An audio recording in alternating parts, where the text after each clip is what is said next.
இன்னைக்கு வந்து ஒரு கவிதை. அப்புறம் அந்த கவிதை புத்தகத்த பத்தியும் பார்க்க போறோம். அதுல இருக்க அந்த கவிதைய படிக்கிறேன். நான் சரியா உச்சரிக்கிறேனா இல்லையா அப்படின்னு எனக்கு தெரியல. ம் பார்க்கலாம். படிக்கிறேன் பாருங்க. "நாரிக்கண் நைந்திட நாதனும் நைந்திட்டான். காரிக்கண் மூகமுற பிப்பிட்டான். மாரிக்கண் கண்டிட ஈருளம் நாவிற் அறையிட்டான். பெண்ணுன் பிணியில் அழிந்து" அப்படின்னு குடுத்திருக்காங்க. அதாவது தன்னோட காதலி வருந்துகிறாளே அப்படின்னு எண்ணி தன்னுடைய காதலனும் எப்படி வருந்துகிறான் அப்படிங்கிறது தான் இந்த இதுல கொடுத்துருக்குறாங்க. இதுல வந்து நம்ம முதல்ல படிக்கும்போது இந்த செய்யுள் செய்யுள் போன்ற கவிதையில வந்து நம்மளுக்கு அர்த்தம் தெரியாது.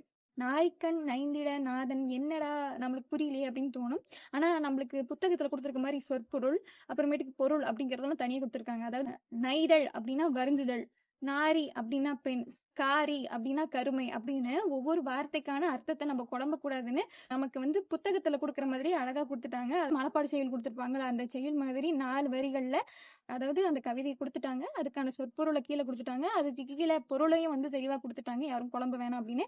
இது மூலமா நம்மளுக்கு என்ன இருக்கு அப்படின்னா, இது படிக்க ஒரு மாதிரி நல்லாவும் இருக்கு. தமிழ் வார்த்தைகள வந்து நிறைய தெரிஞ்சுக்கிற மாதிரி இருக்கு. அ ஆமா. அப்புறம் இந்த புத்தகத்தோட பெயர் வந்து என்ன அப்படின்னா, மழவிடை மணவழல். இத வந்து 2 பகுதிகளாக பிரிச்சிருக்காங்க.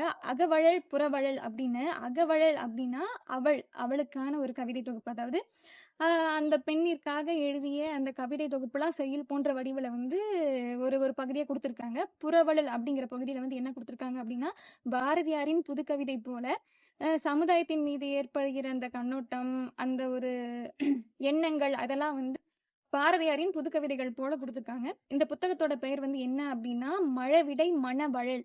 எழுதியவர் பேர் வந்து ராகுல் அர்ஜுனன்.